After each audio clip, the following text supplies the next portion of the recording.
Bueno, nuestro hermano Brando va a tener los jóvenes, hermano, ¿no? ¿Eh? Ok, les hablan, hermanos, hermana Julieta, hermana Olga, hermana Devani. Si llega a venir Rodrigo y los demás, pues ya se seguirá atendiendo. De hecho, hermanos, vamos a tener que ir acomodando un lugarcito para los jóvenes, adolescentes. Tenemos que ir acomodando un lugar a donde los podamos estar atendiendo. Ya el hermano por ahí estamos viendo la necesidad de dónde acomodarlos. Y va a ser propicio ir teniendo en cuenta. Ya el hermano, la hermana, hermana Olga, la tienen allá afuera, hermano. Santiago capítulo 1, hermanos.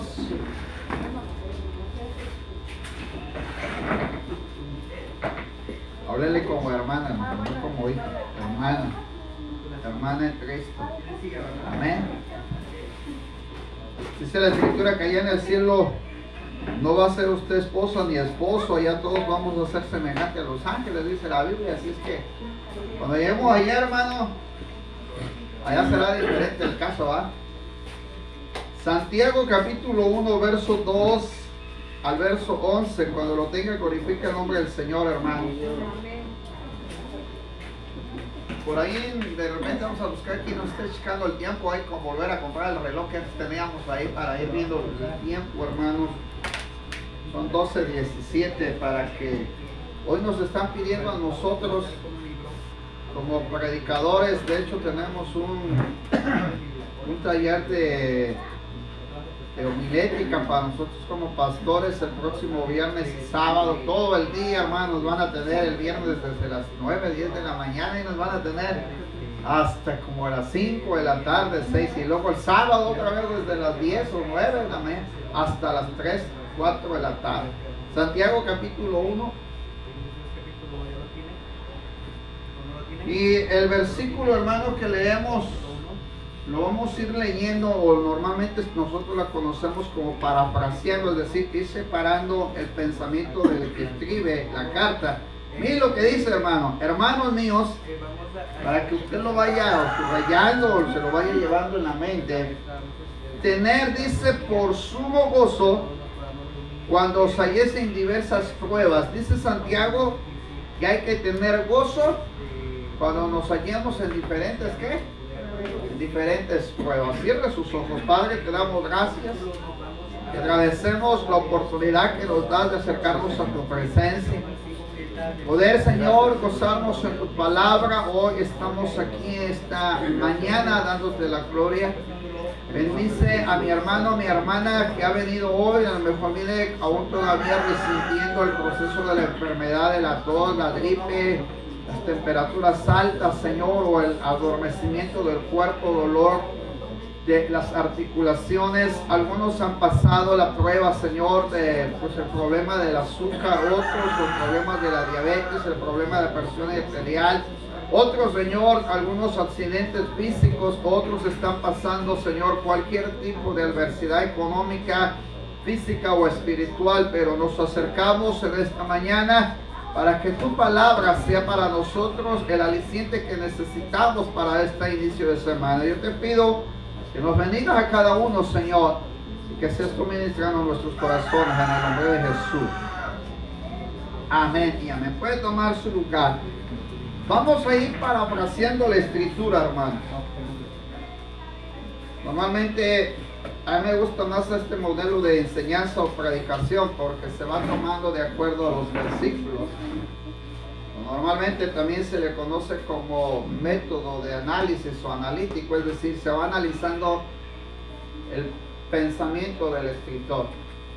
Cuando usted va a la escritura, hermano, en la carta a Santiago, dice la escritura: hermanos míos, tengan por gozo, por sumo gozo, cuando os halléis en diversas pruebas. Es decir, Santiago no niega que cualquiera de nosotros va a tener pruebas.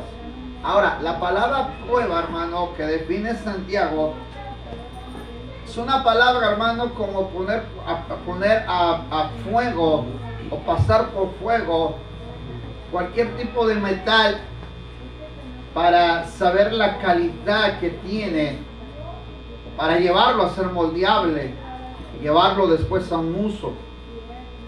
supongamos, hermano, para que me pueda entender un poquito más.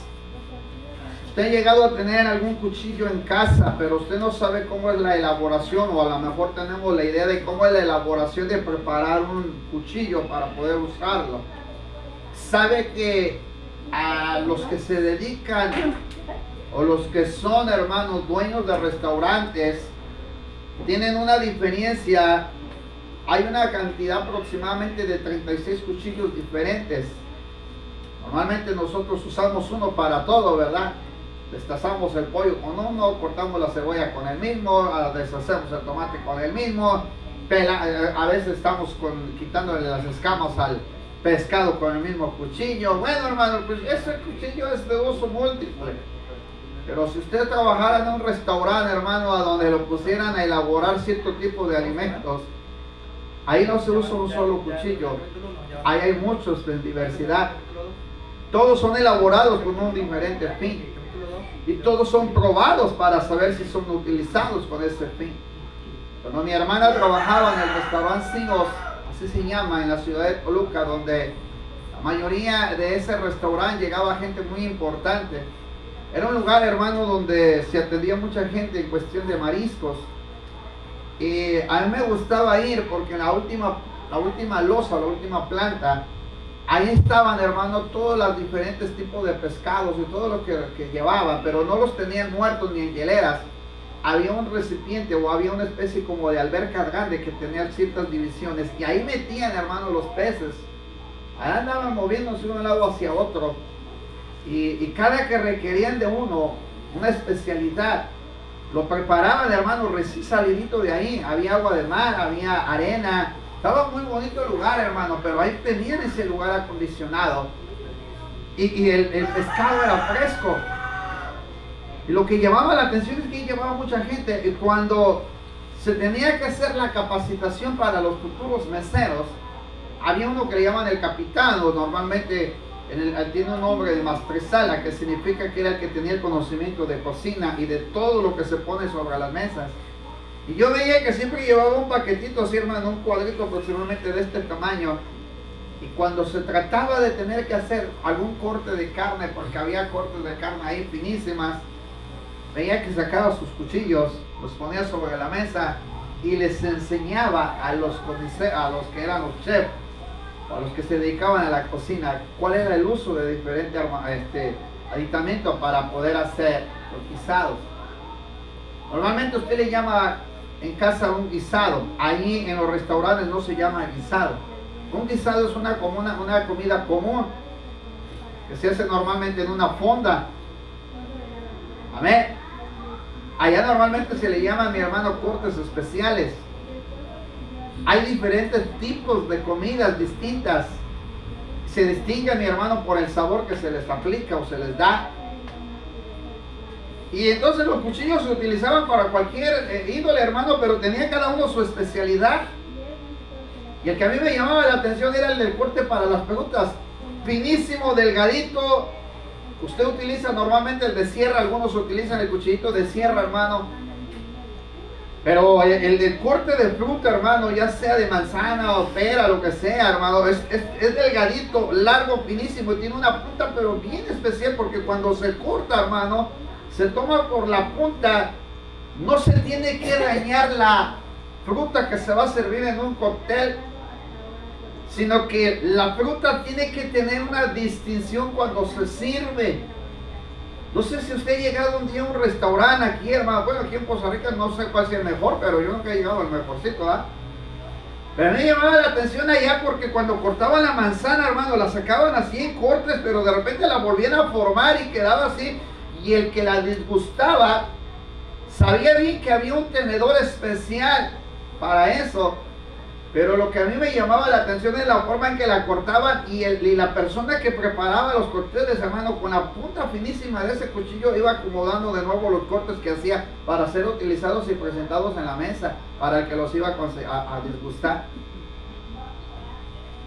Yo me puse a pensar en lo que Santiago dice: hay un sumo gozo cuando se hallan en diferentes pruebas. Significa que Dios a cada uno de nosotros, hermanos, nos va a hacer pasar por diferentes pruebas. Es decir, usted está y debe de estar usted está y debe de estar capacitado para pasar diferentes tipos de pruebas. Le quiero volver a preguntar, a ver si me está entendiendo. Usted debe de estar y debe de estar capacitado para pasar diferentes tipos de pruebas. Santiago no dice que no vamos a tener pruebas, dice que las vamos a tener. Y usted y yo tenemos que estar capacitados, debemos de tener el temple, el valor, la madurez para poderla soportar. Pero ahora, desde la perspectiva bíblica, debemos de tener gozo cuando se encuentre usted en las diferentes pruebas que tenga que pasar. A muchos hermanos no les gustan las pruebas, pero ¿cómo puede usted saber si está capacitado para lo que viene? Hace unos días una hermana me decía de la iglesia, hermano, pegó la gripa, me tumbó, estoy castigada, ya sentí que me iba para el otro mundo. Y le dije, hermana, una pequeña insignificante resfriado la tumbó al suelo y ya se está muriendo, ya se quiere ir al cielo, y ya no puede, ya no la halla, y siente que se muere, le duele, y le digo, oiga, hermana, usted se está poniendo a pensar en la enfermedad, pero usted no se ha puesto a pensar, quiero que vea al otro lado de la moneda. ¿Usted no se ha dado cuenta que usted tiene un déficit de vitamina A, C, vitamina B12 en su cuerpo? Usted está viendo que está tirada y ya se está muriendo. Ahí así le aconsejé, le dije, hermano, usted está pensando en la prueba y está tirada, pero ya se dio cuenta que usted no está capacitada. Como que el Señor un día le dice, te voy a llevar de misionera a la ciudad de Toluca, donde están a veces abajo 8 grados de temperatura, o a veces están abajo 15, es la temperatura más baja que ha habido en la ciudad de Toluca. No, esas son cosas exageradas. ¿Te va a morir? Por ejemplo, ¿se va a morir? ¿qué cosas ustedes tienen en casa que no Se debe de encontrar el saber si está capacitado para pasar la prueba o no, hermano. ¿Qué cosas tienen en casa que no? Pero la prueba la debe de recibir con gozo. Las tienen ahí. La palabra gozo en Santiago significa, hermano, que debemos estar con la dicha o la satisfacción de que usted está siendo aprobado. Una cosa es los problemas en los que usted se mete, que es otra cosa. Pero otra cosa es cuando Dios me está aprobando. ¿Me está entendiendo? Otra cosa es cuando Dios lo está aprobando. Porque cuando Dios lo está aprobando es porque hay un propósito. Dios quiere sacar algo bueno de usted. ¿Está entendiendo? A ver, diga conmigo, Dios quiere sacar algo bueno de mí. Pues sí. Amén, hermano. El limón, mientras esté ahí sin cortar y sin ser usado, usted no sabe si tiene jugo o no tiene jugo, ¿sí o no? Pero córtelo, exprímalo y mételo para preparar un agua de limón y se va a dar cuenta si es de buena calidad o no. Un cristiano, mientras no sea tocado, mientras no sea exprimido, mientras no sea cortado, mientras no empiece a pasar la prueba, mi hermano, se va a dar cuenta si usted está preparado para eso. Tiene que saber que la prueba es inevitable y la va a tener, pero la debe de asumir con gozo. Es decir, se debe de sentir privilegiado porque Dios lo está probando a usted. Amén, hermano. Segundo, vamos al pensamiento de Santiago. Santiago dice que hay una diversidad de pruebas. No sé, específicamente vamos a estar pasando las mismas. Todos tienen diferentes pruebas diferentes, de una índole distinta. Por eso dice que se deben de gozar, de tener un sumo gozo cuando se halléis en diversas pruebas. Pero mire lo que dice, sabiendo que la prueba tiene que producir algo en usted. A ver, levante la mano los que esta semana estuvieron en pruebas. Vamos, una hermana, 2, 3, 4, 5, por allá. Bienaventurados los que se encuentran en pruebas, ¿verdad? Pues yo esta semana comí bien, me tomé un café, me comí un pan allá, tranquilamente, dormí bien, no padezco insomnio, me tomé como 4 tazas de café, ahorita que estuvo haciendo frío. Gócense por los que están pasando pruebas. Amén. Dice la Escritura, sabiendo que la prueba de vuestra fe. A ver, hermano, ¿qué es lo que Dios prueba? Santiago dice que la prueba va a probar a usted fe. Cuando usted estuvo en la escuela, levante la mano los que todos fueron a la escuela primaria, secundaria o preparatoria. Y verdad que nos hacían exámenes de diferentes áreas: matemáticas, español, ciencias naturales, ciencias sociales. Y son cosas que el perro no necesita. Y nos preparábamos para la prueba. Pero aquí dice Santiago que la prueba que usted va a pasar es concerniente a su fe.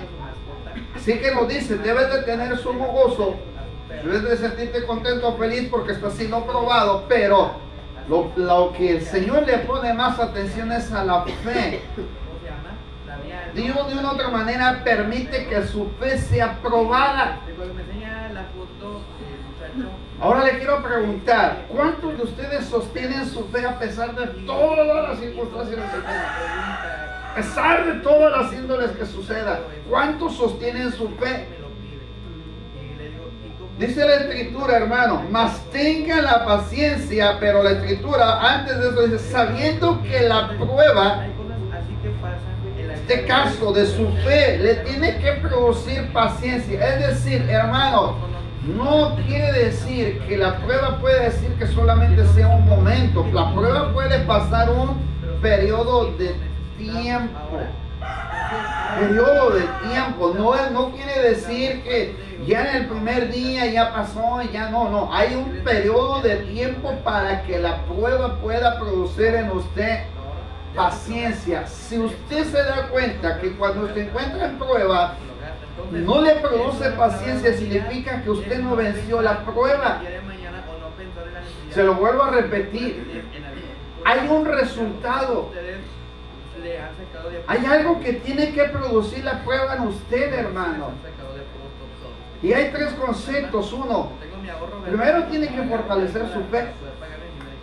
Primero tiene que fortalecer su fe, pero cuando usted ve al hermano que económicamente el año pasado batalló y este año vuelve a volver con lo mismo, es que no me va bien, estás viendo que no tenemos dinero, que no nos alcanza, que por más que estiramos y que por más que acá y que se está quejando de que el dinero no le produce nada, entonces significa que no ha aprendido a pasar la prueba de la economía. Te voy a hablar tantito de varias pruebas que están en la Biblia. Primero, Abraham lo prueba a Dios cuando sale de Ur de los Caldeos y de repente se enfrenta con una hambruna. Para ver si Abraham pues soportaba el hambre. Y lo llevó a prueba, hermano. Quiso Abraham, dice la Escritura, que desciende a Egipto para ser sustentado allá. Pero de repente allá se andaba metiendo en problemas porque dice la Escritura que cuando la vio allá el faraón, vio a su mujer, le dijo, oye, cuando lleguemos allá no se te vaya a ocurrir decir que eres mi esposa, mejor di que eres mi hermana. Pues el rey de Egipto pues la miró, pues se dice que bíblicamente Sarai era extremadamente hermosa, y cuando digo extremadamente, hermano, es que quiere decir que no había una mujer casi semejante, o nadie le igualaba. Los historiadores dicen que era extremadamente hermosa la esposa de Abraham. Si usted no sabe, se dice que la primera mujer creada, hablando de Eva, ¿por qué cree que la tentó Satanás? Porque también era, se imagina, era el sello de la perfección, hermano. Su primera obra creada por Dios le estaba poniendo el sello de su creación. Pues probada. Así como el oro es probado para que de repente usted tenga una pulsera, una gargantilla, un arete o algo, un anillo.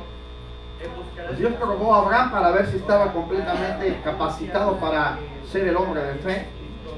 Y empezó a probarle su fe por medio de la hambruna. Después le empezó a probar la fe por medio de su sobrino. Cuando empezaron a venir las riñas, se empezaron a multiplicar las ovejas. Y entonces él tuvo que probarlo por el concepto de la familia. Usted está siendo probado por el concepto de la familia. Pero quiero decirle, hermano, no sea tan entrañable con la familia, porque muchas veces la familia también, de una otra manera, no le va a entender el proceso de su fe. Pero cuando estaba el problema entre Lot y sus pastores de Lot y los pastores de Abraham, se tuvieron que separar. Abraham tuvo que definir su fe. Dentro de su casa a veces va a ser usted probado por la familia. La familia muchas veces le va a considerar a su fe.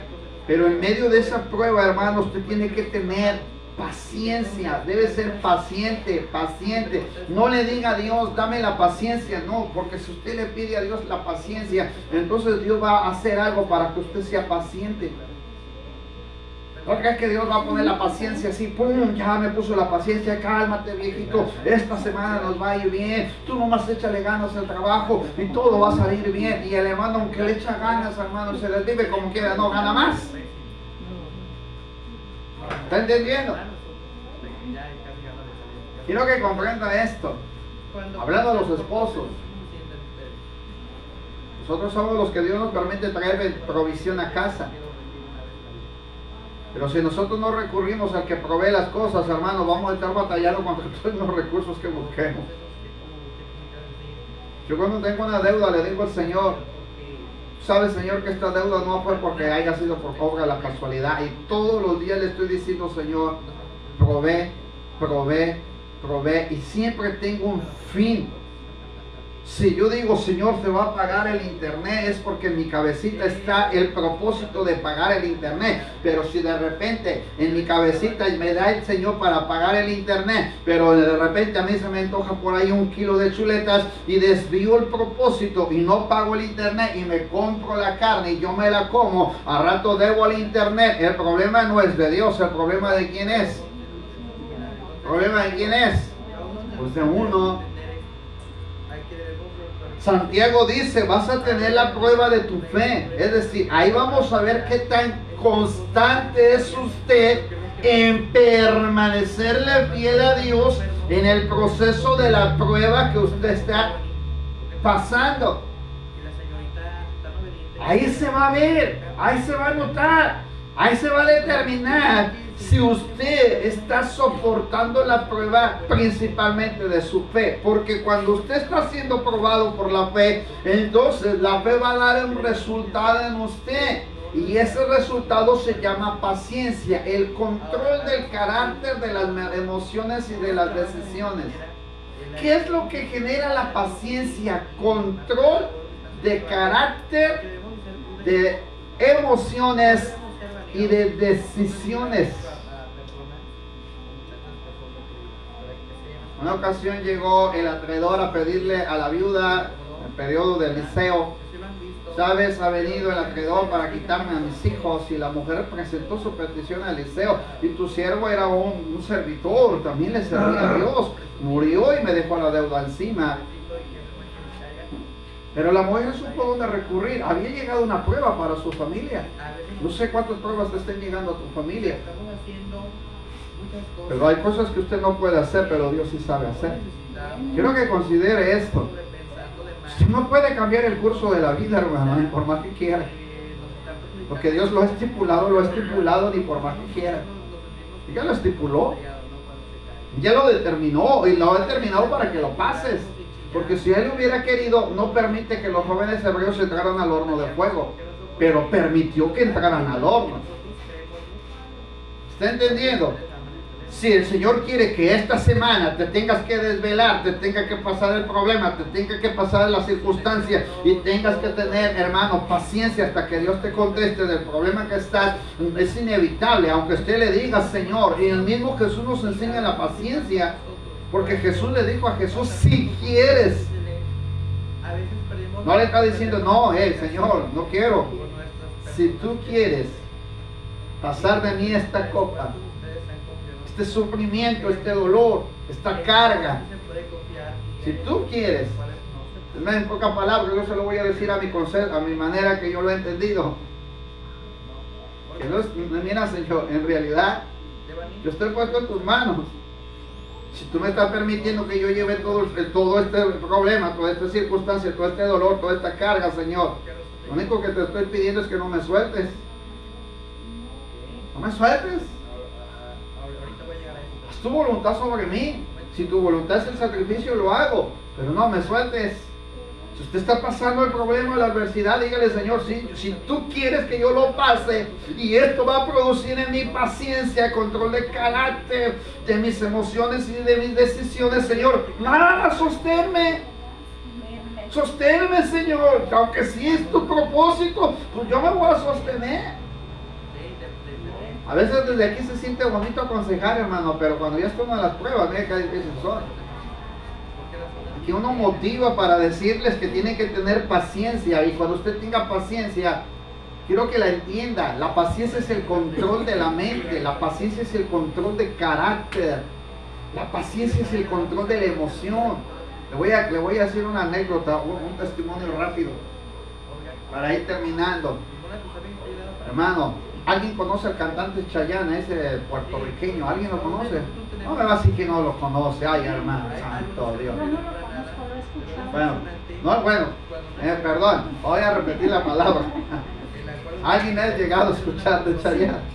Sí, porque conocerlo no lo conocemos, ¿va? Yo nomás lo vi de lejitos, hermano, como de aquí a donde vive el vecino, en un evento que hubo en la ciudad de Toluca, y a un concierto, hermano, en mis tiempos antiguos, por allá conocí a Chayanne cuando apenas estaba empezando, pero lo vi de lejos, hermano, y pagué para ir a verlo, ¿ah?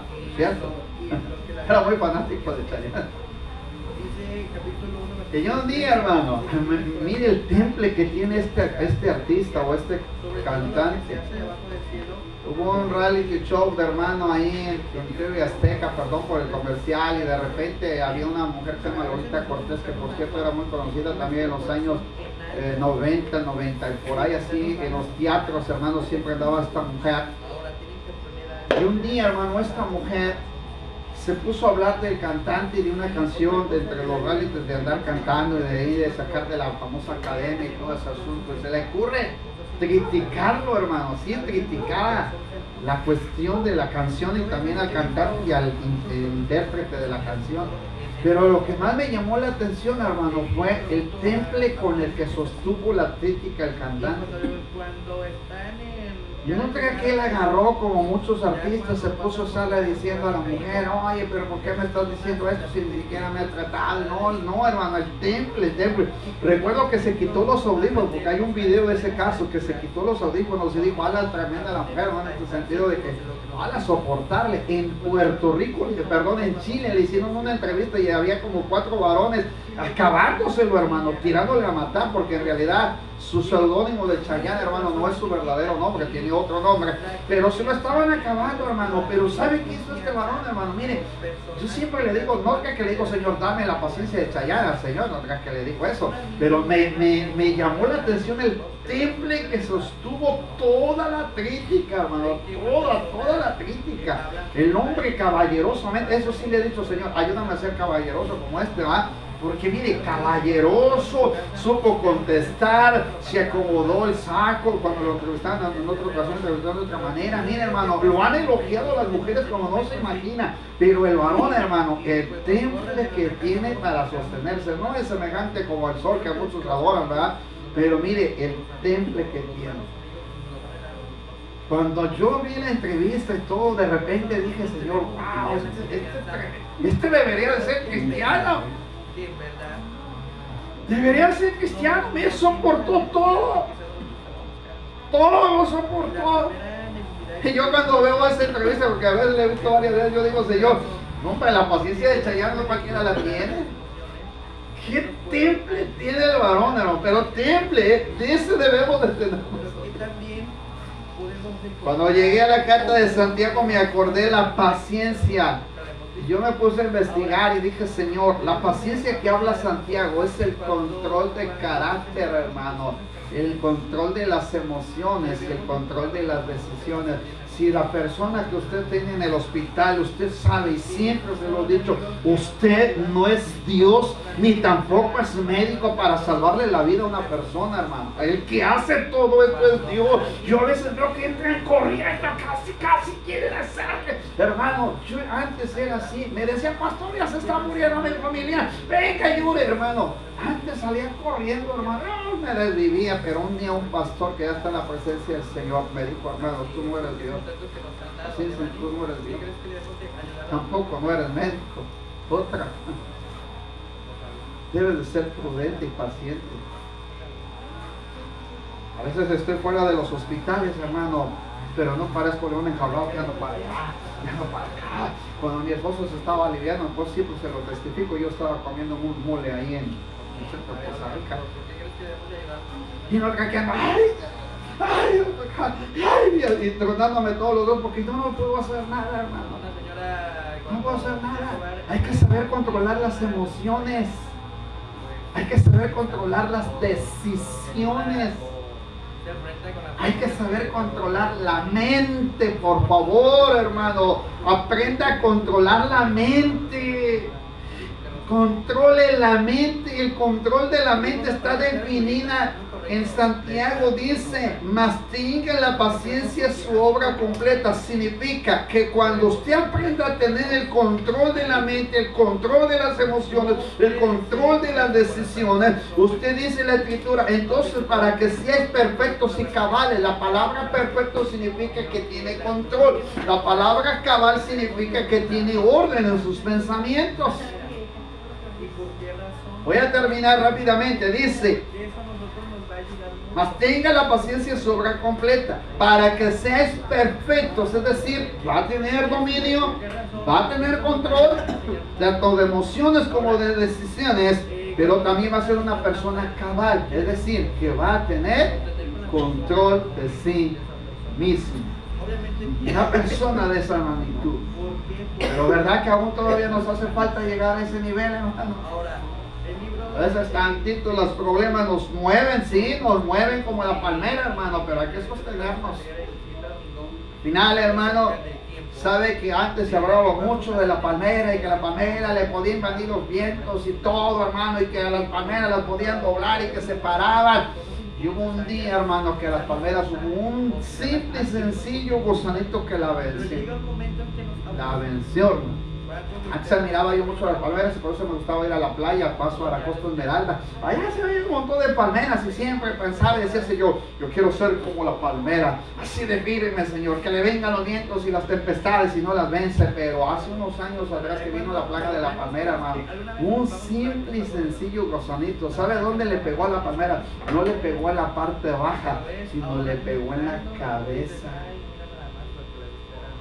Y se venía secando de arriba hacia abajo y la secó por completo, hermano. Los que se dedican a la venta de coco y todo eso se dieron cuenta que lo único que podían era rescatar el tronco de la palmera, porque los cocos salían infectados, las hojas salían infectadas, las tuvieron que tumbar y todo lo que quedaba de tronco sacaban las dichosas tablas de costera de palma, hermano, para hacer algo. Pero la palmera fue vencida. Fue vencida. Sabe que las águilas también tienen un enemigo que a veces no nos gusta a nosotros, hermano, escuchar. Pero las águilas tienen un enemigo tan insignificante que se llama gorrión. Y el gorrión, hermano, cuando la encuentra con una presa, el gorrión está buscando la forma de picarle y de desviarle y de estar ahí duro y duro, hermano. Pero Dios sabe por qué está permitiendo eso.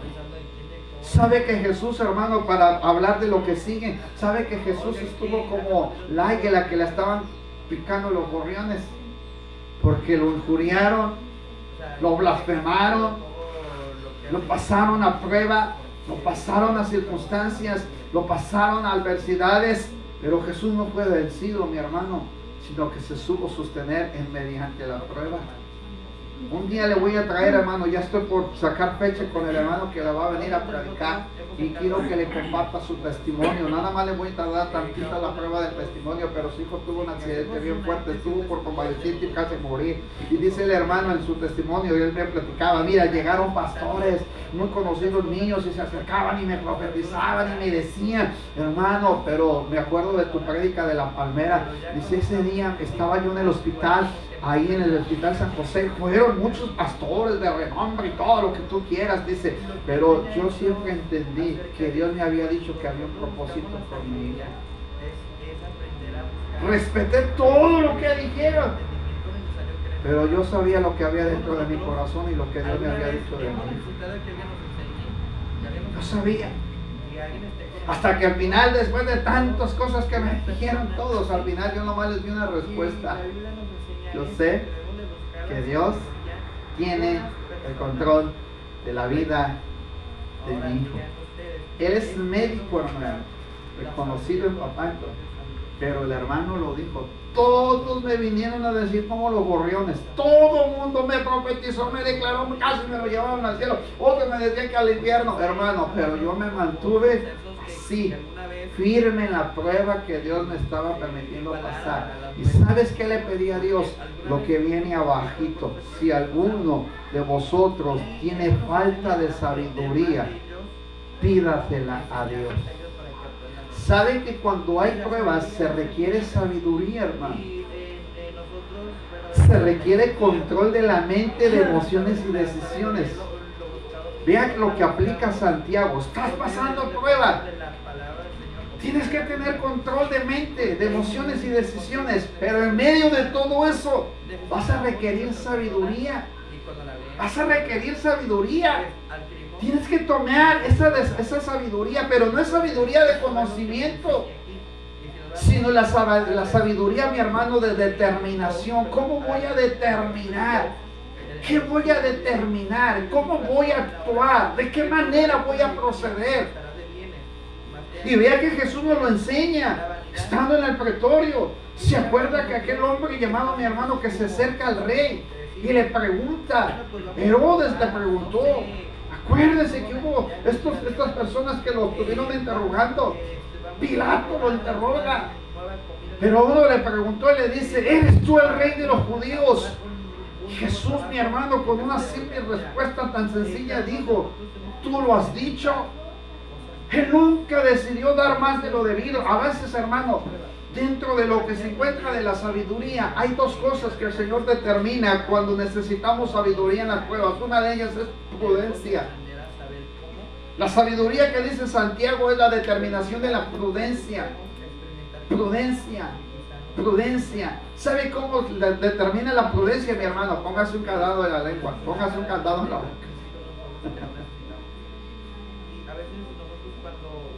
Hermano, pero esto está pasando prueba.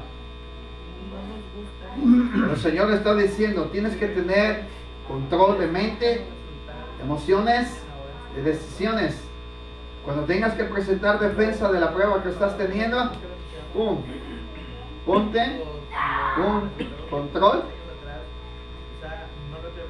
en la boca. Está tremendo esto. Lo voy a dar con un ejemplo. El año pasado el Señor me había anticipado que íbamos a tener una discrepancia entre los líderes en Costa Rica. Estaba el de las mujeres, el de los jóvenes y su servidor. Yo había soñado que habíamos tenido una discrepancia y que, pues, sí, teníamos, y que se vean prácticamente cada quien defendiendo su postura, ¿no? Cuando nos llegó el día, el momento en que nos tuvimos que sentar para arreglar un asunto, recordé la palabra prudencia que dice aquí: si alguno tiene falta de prudencia. Ya lo que dice Santiago: si alguno tiene de vosotros tiene falta de sabiduría, si alguno tiene falta de prudencia cuando tenga prueba. Se lo estoy traduciendo: si alguno de vosotros tiene falta de prudencia, si alguno de vosotros tiene falta de prudencia, pídasela a Dios, el cual la da a todos abundantemente y sin reproche les será dada. Si alguien tiene falta de control de palabras, de las que van a salir de su boca, pídele prudencia a Dios, el cual te la va a dar abundantemente y sin reproche y le será otorgada. Recuerdo que empezaron los dimes y diretes y de repente se me ocurrió decirle a la hermana líder, le dije: hermana, pero ¿se acuerda que yo le comenté, hermana, las situaciones, lo que se estaba haciendo con el póster y la actividad? Y la hermana me dijo, dice cómo me contestó la hermana, me dijo así, cortantemente cortó el acento y dijo la hermana: hermano, no me dijo nada. Aunque yo ya le había dicho las cosas, él me contestó así: no me dijo nada. La hermana sagazmente cortó una situación sin darle previo a algo más. Le quiere que se lo dé con ejemplo bíblico.